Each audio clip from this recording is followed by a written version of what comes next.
ವಾಲ್ಮೀಕಿ ನಿಗಮ ಒಂದು ಸಮೃದ್ಧ ಹುಲ್ಲುಗಾವಲು ಅದನ್ನು ಮೇಯ್ದು ಬಿಡೋಣ ನುಂಗಿ ನೀರು ಕುಡಿಯೋಣ ಅಂತ ಅಂದುಕೊಂಡಂತಹ ಭ್ರಷ್ಟಾಚಾರಿಗಳಿಗೆ ಇಡಿ ತನಿಖೆ ಸತ್ಯಕ್ಕೆ ದುಸ್ವಪ್ನವಾಗಿ ಕಾಡ್ತಾ ಇದೆ. ಕೆಲವರು ಇಡಿ ಇಕ್ಕಳದಲ್ಲಿ ಸಿಕ್ಕಾಕೊಂಡು ಒದ್ದಾಡ್ತಾ ಇದ್ದಾರೆ. ಇನ್ನೊಂದು ಕಡೆಗೆ ಹೆಂಗ್ ಗೊತ್ತಾ, ಮಳೆಯಿಂದಾಗಿ ಅನಾಹುತಗಳು ಪಾಪ ಜನ ಅನುಭವಿಸ್ತಾ ಇದ್ದಾರೆ. ಇವರಿಂದ ಆಗಿರುವಂತ ಅನಾಹುತನಿಂದನೂ ಜನ ಅನುಭವಿಸಬೇಕಾಗಿದೆ ಅಲ್ವಾ? ಅದೇ ಸ್ಟೋರಿ ತಾನೇ ಇದು. ಹೌದು, ಅದೇ ಸ್ಟೋರಿ. ಸೊ ನಿಗಮದ ಅಧ್ಯಕ್ಷ ಪ್ರತ್ಯಕ್ಷ ಆಗಿದ್ದಾರೆ, ನಾಪತ್ತೆ ಆದವರು. ಅವರು 3 ಲೈನ್ ಉತ್ತರವನ್ನ ಏನೇ ಕೇಳಿದ್ರು ಸಿದ್ಧ ಉತ್ತರ ಕೊಡ್ತಾ ಇದ್ದಾರೆ. ಹಾಗಾದ್ರೆ ತನಿಖೆ ಹೇಗೆ ಸಾಗ್ತಾ ಇದೆ? ನಿಗಮದ ಅಧ್ಯಕ್ಷರಿಗೆ ತನಿಖೆಯ ತೂಗುಗತ್ತಿ ಇನ್ನೂ ನೇತಾಡ್ತಾ ಇದೆಯಾ ಅಥವಾ ತಾತ್ಕಾಲಿಕ ರಿಲೀಫಾ? ಡೀಟೇಲ್ಸ್ ನೋಡೋಣ ಬನ್ನಿ. ಬಂಧನದಿಂದ ತಪ್ಪಿಸಿಕೊಳ್ಳಲು ದದ್ದಲ್ ಸೇಫ್ ಗೇಮ್. 2 ದಿನದಿಂದ ನಾಪತ್ತೆಯಾಗಿದ್ದ ದದ್ದಲ್ ಪ್ರತ್ಯಕ್ಷ.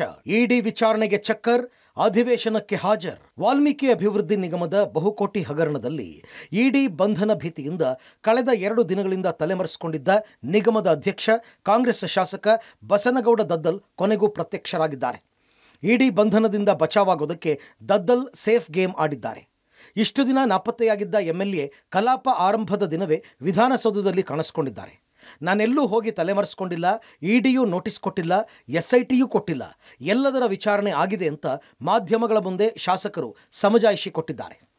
ನೀವೇ ನೋಡ್ತಾ ಇದ್ರಲ್ಲ, ನೀವು ನೋಡ್ತಾ ಇದ್ರೆ ಅಸೆಂಬ್ಲಿಗೆ ಹೋಗ್ತಾ ಇದ್ದೀರಾ? ಇಲ್ಲ ಇಲ್ಲ ಇಲ್ಲ, ಎಸ್ಐಟಿ ನೋಟಿಸ್ ಕೊಟ್ಟಿದೆ. ಇಲ್ಲ ಇಲ್ಲ ಇಲ್ಲ ಇಲ್ಲ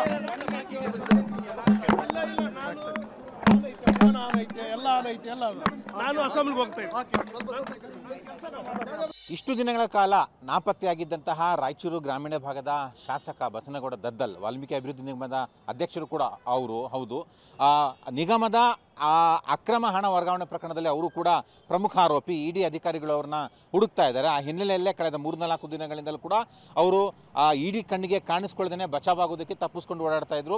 ಇವತ್ತಿಂದ ಅಧಿವೇಶನ ಆರಂಭ ಆಗಿರೋ ಹಿನ್ನೆಲೆಯಲ್ಲಿ ಇವತ್ತು ದದ್ದಲ್ ಅವರು ವಿಧಾನಸೌಧದಲ್ಲಿ ಪ್ರತ್ಯಕ್ಷ ಆಗಿದ್ದಾರೆ. ಆ ಮೂಲಕ ಒಂದು ಸೇಫ್ ನಡೆಯನ್ನು ಅವರು ಇಟ್ಟಿದ್ದಾರೆ. ಇದೇ ಸಂದರ್ಭದಲ್ಲಿ ಮಾಧ್ಯಮದವ್ರ ಜೊತೆ ದದ್ದಲ್ ಅವರು ಮಾತನಾಡಿದ್ದಾರೆ. ನನಗೆ ಎಸ್ಐಟಿ ಅಧಿಕಾರಿಗಳು ಕೂಡ ನೋಟಿಸ್ ಕೊಟ್ಟಿಲ್ಲ, ಇಡಿ ಅಧಿಕಾರಿಗಳು ಕೂಡ ನೋಟಿಸ್ ಕೊಟ್ಟಿಲ್ಲ, ತನಿಖೆಗೆ ಸಂಪೂರ್ಣ ಸಹಕಾರ ಕೊಡ್ತೇನೆ, ಯಾವಾಗ ಕರೆದ್ರೂ ಕೂಡ ವಿಚಾರಣೆಗೆ ಹೋಗ್ತೇನೆ ಅನ್ನುವಂಥ ಮಾತನ್ನು ಹೇಳಿದ್ದಾರೆ. ಆದರೆ ಇಷ್ಟು ದಿನ ಯಾಕೆ ನಾಪತ್ತೆ ಆಗಿದ್ರಿ ಅನ್ನುವಂಥ ಪ್ರಶ್ನೆಗೆ ಅವ್ರ ಹತ್ರ ಉತ್ತರ ಇಲ್ಲ. ನಾನೆಲ್ಲೂ ಕೂಡ ಹೋಗಿರಲಿಲ್ಲ ಅನ್ನುವಂಥ ಸಮಜಾಯಿಷಿಯನ್ನ ಕೊಡ್ತಾ ಇದ್ದಾರೆ. ಸಿಎಂ ಸ್ಪೀಕರ್ ಭೇಟಿಯಾದ ದದ್ದಲ್ ನಾನೇನು ತಪ್ಪು ಮಾಡಿಲ್ಲ ಎಂದ ಎಂಎಲ್ಎ ವಿಧಾನಸೌಧಕ್ಕೆ ಎಂಟ್ರಿ ಕೊಡ್ತಾ ಇದ್ದಂತೆ ಶಾಸಕ ದದ್ದಲ್ ನೇರವಾಗಿ ಮುಖ್ಯಮಂತ್ರಿಗಳ ಕೊಠಡಿಗೆ ತೆರಳಿ ಮಾತುಕತೆ ನಡೆಸಿದರು.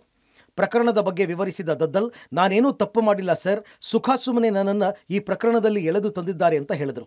ಸ್ಪೀಕರ್ ಯುಟಿ ಖಾದರ್ ಬಳಿಯೂ ತೆರಳಿ ಚರ್ಚೆ ನಡೆಸಿದರು. ಇನ್ನು ಅಧಿವೇಶನ ಸಂದರ್ಭದಲ್ಲಿ ಶಾಸಕರ ಬಂಧನಕ್ಕೆ ಸ್ಪೀಕರ್ ಅನುಮತಿ ಅಗತ್ಯ. ಹೀಗಾಗಿ ಬಸನಗೌಡ ದದ್ದಲ್ ಸುರಕ್ಷಿತ ನಡೆ ಇಟ್ಟಿದ್ದಾರೆ. ವಿಧಾನಸಭೆ ಅಧಿವೇಶನಕ್ಕೆ ದದ್ದಲ್ ಹಾಜರಾಗಿದ್ದಾರೆ. ವಾಲ್ಮೀಕಿ ಅಭಿವೃದ್ಧಿ ನಿಗಮದ ಅಧ್ಯಕ್ಷ ಶಾಸಕ ಬಸನಗೌಡ ದದ್ದಲ್ ಅವರು ಎಲ್ಲಿದ್ದಾರೆ?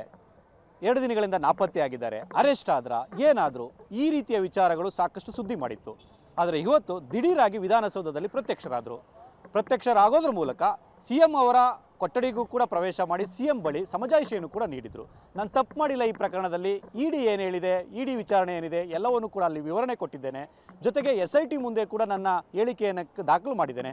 ಈ ಪ್ರಕರಣದಲ್ಲಿ ನನ್ನ ತಪ್ಪಿಲ್ಲ ಅಂತಲೂ ಕೂಡ ಸಿಎಂ ಮುಂದೆ ಸಮಜಾಯಿಷಿ ಕೊಟ್ಟಿದ್ದಾರೆ. ಜೊತೆಗೆ ಸ್ಪೀಕರ್ ಅವರನ್ನು ಕೂಡ ಭೇಟಿ ಮಾಡಿ ಬಂಧನ ಮಾಡುವಂಥ ಸಂದರ್ಭದಲ್ಲಿ ಸ್ಪೀಕರ್ ಅವರಿಗೆ ಮಾಹಿತಿಯನ್ನು ಕೊಟ್ಟು ಬಂಧನ ಮಾಡಬೇಕಾಗತ್ತೆ ಯಾವುದೇ ತನಿಖಾ ಸಂಸ್ಥೆ. ಹಾಗಾಗಿ ಇದೇ ಅಧಿವೇಶನವನ್ನು ಶೆಲ್ಟರ್ ಮಾಡಿಕೊಂಡು ಏನಾದರೂ ಬಸನಗೌಡ ದದ್ದಲ್ ಅವರು ಮುಂದುವರಿತಾ ಇದ್ದಾರಾ ಅಥವಾ ಬಂಧನ ಆಗೇ ಬಿಡ್ತಾರಾ? ಇದೆಲ್ಲದಕ್ಕೂ ಕೂಡ ಕಾಲವೇ ಉತ್ತರಿಸಬೇಕಾಗಿದೆ. 10 ದಿನ ದದ್ದಲ್ ಅರೆಸ್ಟ್ ಡೌಟು. ಅಧಿವೇಶನದಿಂದ ಬಚಾವಾದ ಶಾಸಕ ಅರೆಸ್ಟ್ ಆಗಬಹುದು ಅಂತ ನಾಪತ್ತೆಯಾಗಿದ್ದ ಬಸನಗೌಡ ದದ್ದಲ್ ಇನ್ನೂ 10 ದಿನ ಸೇಫ್ ಆದಂತಿದೆ. 10 ದಿನಗಳ ಕಾಲ ಅಧಿವೇಶನ ಇರೋದ್ರಿಂದ ಬಂಧನ ಸಾಧ್ಯತೆ ಕಡಿಮೆ ಅಂತ ಹೇಳಲಾಗ್ತಾ ಇದೆ. ಯಾಕಂದರೆ ಅಧಿವೇಶನದ ಸಂದರ್ಭ ಶಾಸಕರ ಬಂಧನಕ್ಕೆ ಸ್ಪೀಕರ್ ಅನುಮತಿ ಕಡ್ಡಾಯ. ಹೀಗಾಗಿ ಅಧಿವೇಶನ ಮುಗಿಯುವವರೆಗೂ ದದ್ದಲ್ ಅರೆಸ್ಟ್ ಆಗೋದು ಡೌಟ್. ಮಾಜಿ ಸಚಿವ ನಾಗೇಂದ್ರ ಬಂಧನ ಆದ ಕೂಡಲೇ ನಾಪತ್ತೆಯಾಗಿದ್ದಂಥ ಬಸನಗೌಡ ದದ್ದಲ್ ಇವತ್ತು ಅಧಿವೇಶನದಲ್ಲಿ ಪತ್ತೆಯಾಗಿರುವಂಥದ್ದು. ಯಾಕೆಂದರೆ ಕಳೆದ 4-5 ದಿನಗಳಿಂದ ಯಾರ ಸಂಪರ್ಕಕ್ಕೂ ಸಿಗದಂಥ ದದ್ದಲ್ ಏನಿದ್ರು ಇಡಿ ಅಧಿಕಾರಿಗಳು ಬಂಧನಕ್ಕೊಳಪಡಿಸ್ತಾರೆ. ಈ ಮೂಲಕ ನಾನು ಕೂಡ ಈ ಪ್ರಕರಣದಲ್ಲಿ ಜೈಲಿಗೆ ಹೋಗುವಂಥ ಅನಿವಾರ್ಯ ಪರಿಸ್ಥಿತಿ ಬರುತ್ತೆ ಅನ್ನೋ ಭಯದಲ್ಲಿದ್ದರು. ಆದರೆ ಈಗ 10 ದಿನಗಳ ಕಾಲ ಅಧಿವೇಶನ ನಡೀತಾ ಇದೆ. ಅಧಿವೇಶನ ನಡೆಯುವ ಸಂದರ್ಭದಲ್ಲಿ ನನ್ನನ್ನು ಯಾರೂ ಕೂಡ ಬಂಧಿಸಲಿಕ್ಕೆ ಸಾಧ್ಯ ಇಲ್ಲ.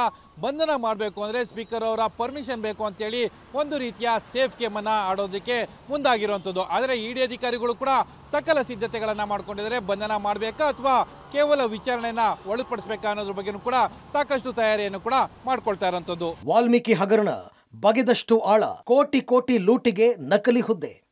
ವಾಲ್ಮೀಕಿ ಅಭಿವೃದ್ಧಿ ನಿಗಮದ 187 ಕೋಟಿ ಹಗರಣ ಬಗೆದಷ್ಟು ಬಯಲಾಗ್ತಾ ಇದೆ. ದಿನಕ್ಕೊಂದು ಟ್ವಿಸ್ಟ್ ಪಡಿತಾ ಇದೆ. ಇಡಿ ಎಂಟ್ರಿ ಬಳಿಕ ತನಿಖೆ ತೀವ್ರವಾಗ್ತಾ ಇದ್ದಂತೆ ಒಂದೊಂದೇ ಸ್ಫೋಟಕ ಮಾಹಿತಿಗಳು ಹೊರಬರ್ತಾ ಇವೆ.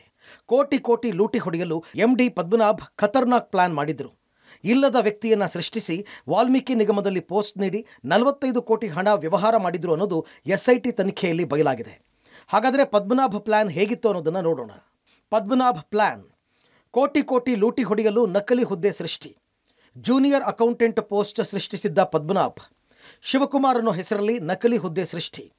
ಜೂನಿಯರ್ ಅಕೌಂಟೆಂಟ್ ಅಂತ ಐಡಿ ಕಾರ್ಡ್ ನೀಡಿದ್ದ. ಎಂಜಿ ರೋಡ್ನ ಯೂನಿಯನ್ ಬ್ಯಾಂಕ್ನಲ್ಲಿ ಖಾತೆ ಓಪನ್.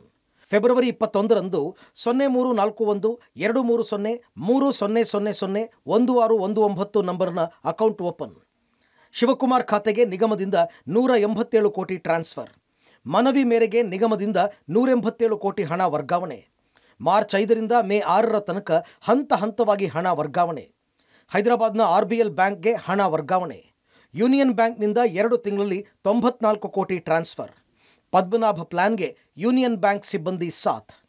ವಸಂತ ನಗರದ ವಾಲ್ಮೀಕಿ ನಿಗಮ ಅಭಿವೃದ್ಧಿ ಪ್ರಾಧಿಕಾರದ ಮೇಲೆ ಇಡಿ ಅಧಿಕಾರಿಗಳು ದಾಳಿ ನಡೆಸಿ ಈಗ ಪರಿಶೀಲನೆ ಮಾಡ್ತಾ ಇರುವಂಥದ್ದು. ಮತ್ತೊಂದು ಕಡೆ ಆ ನಿಗಮದಲ್ಲಿರುವಂಥ ಶಾಸಕ ದದ್ದಲ್ಲು ಮತ್ತು ಪರಶುರಾಮು MD ಪದ್ಮನಾಭರ ಕಚೇರಿಗಳನ್ನು ಕೂಡ ಈಗಾಗಲೇ ಓಪನ್ ಮಾಡಿರುವಂಥದ್ದು. ಓಪನ್ ಮಾಡಿದ ನಂತರದಲ್ಲಿ ಕೀ ಮೇಕರ್ಗಳ ಸಹಾಯದಿಂದ ದದ್ದಲ್ ಕೊಠಡಿಯಲ್ಲಿರುವಂಥ 1 ತಿಜೋರಿ ಮತ್ತು 2 ಡ್ರಾಯರ್ಗಳನ್ನು ಕೂಡ ಓಪನ್ ಮಾಡಿ ಈಗ ಪರಿಶೀಲನೆ ಮಾಡ್ತಾ ಇದ್ದಾರೆ. ನಾಗೇಂದ್ರ ಆದಾಯ ಮೂಲ ಯಾವುದು? ಇಡಿ ಅಧಿಕಾರಿಯಿಂದ ತೀವ್ರ ತನಿಖೆ. ಇನ್ನು ವಾಲ್ಮೀಕಿ ನಿಗಮದಲ್ಲಿ ನಡೆದಿರುವ ಅಕ್ರಮ ಕೇಸ್ನಲ್ಲಿ ಬಂಧನವಾಗಿರುವ ನಾಗೇಂದ್ರ ಆದಾಯದ ಮೂಲ ಕೆದಕಲು ಇಡಿ ಮುಂದಾಗಿದೆ. 2023ರ ವಿಧಾನಸಭೆ ಚುನಾವಣೆ ವೇಳೆ ನಾಗೇಂದ್ರ ಸಲ್ಲಿಕೆ ಮಾಡಿರುವ ಅಫಿಡವಿಟ್ ಹಾಗೂ ದಾಳಿ ಸಂದರ್ಭದಲ್ಲಿ ಸಿಕ್ಕ ಆಸ್ತಿ ಪತ್ರಗಳನ್ನು ತಾಳೆ ಮಾಡಲು ಮುಂದಾಗಿದೆ. ಇದು ನಾಗೇಂದ್ರಗೆ ಮತ್ತಷ್ಟು ನಡುಕ ಹುಟ್ಟಿಸಿದೆ.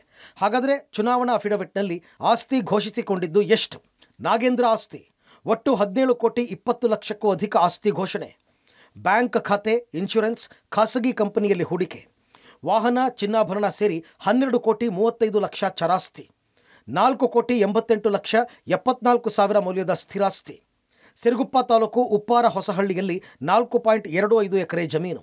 ಬಳ್ಳಾರಿ ನಗರದ ನೆಹರು ಕಾಲೋನಿಯಲ್ಲಿ ಫ್ಲ್ಯಾಟ್. ಬೆಂಗಳೂರಿನ HSR ಲೇಔಟ್ನಲ್ಲಿ ಫ್ಲ್ಯಾಟ್. BEL ರೋಡ್ನಲ್ಲಿ ಫ್ಲ್ಯಾಟ್ ಹೊಂದಿರೋ ನಾಗೇಂದ್ರ.